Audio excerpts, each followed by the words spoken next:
अरकान इस्लाम में सबसे बुनियादी चीज नमाज है कि अपने बाद अबू बकर को नमाज पर मुसल्ले पर खड़े करने की इस बात की तरफ इशारा था कि मेरे बाद खलीफा कौन होगा, अबू बकर होगा।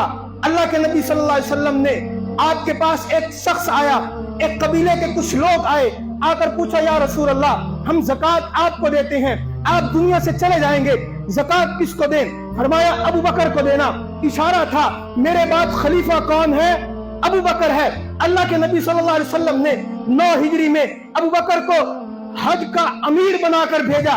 इशारा इस तरफ था मेरे बाद अमीर कौन होगा, खलीफा कौन होगा, अबू बकर होगा। अल्लाह के नबी सल्लल्लाहु अलैहि वसल्लम ने 4 दिन पहले वफात से जुमेरात को मस्जिद पे तशरीफ लाए, मिंबर पर बैठे, खुतबा दिया।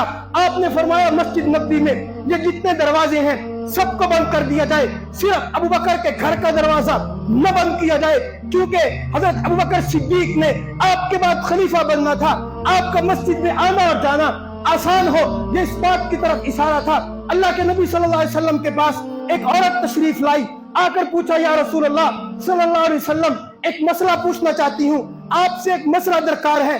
आपने फरमाया कल आना। कहा या रसूल अल्लाह मैं आऊं, आप न हो।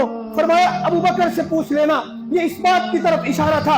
आज एक बात की जाती है, कुरान खुद पढ़ो, कुरान को खुद समझो, हदीस की किताबें खुद उठाओ, उलमा की जरूरत नहीं, मुफस्सिरीन की जरूरत नहीं, मुहद्दिसीन की जरूरत नहीं। मैं उनसे यह सवाल करता हूँ, वो अल्लाह के नबी सल्लल्लाहु अलैहि वसल्लम के दौर के अंदर पैदा होने वाली वो सहाबिया जिनके बारे में कुरान फरमा रहा फ़इन आमनू बिमिस्लि मा आमनतुम, जिनका ईमान भी काबिल तकलीद, वल्लज़ीना तबअू, जिनके अमाल भी काबिल तकलीद, वो लोग जिनको हुजूर की सोबत मिली, वो लोग जिन्होंने हुजूर सल्लल्लाहु अलैहि वसल्लम के हाथ पर हाथ रखकर कलमा पढ़ा, अपना माल कुर्बान किया, जाने कुर्बान की, सब कुछ कुर्बान कर दिया। लेकिन वो औरत जो अरबी जानती है, सहाबिया रसूल है, आज 1400 साल के बाद एक शख्स उठता है, उठकर कहता है खुद कुरान पढ़ो, कुरान का तर्जुमा खुद पढ़ो।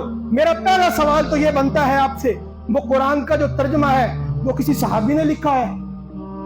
अल्लाह के नबी लिख कर गए थे उर्दू में तर्जुमा? बताइए।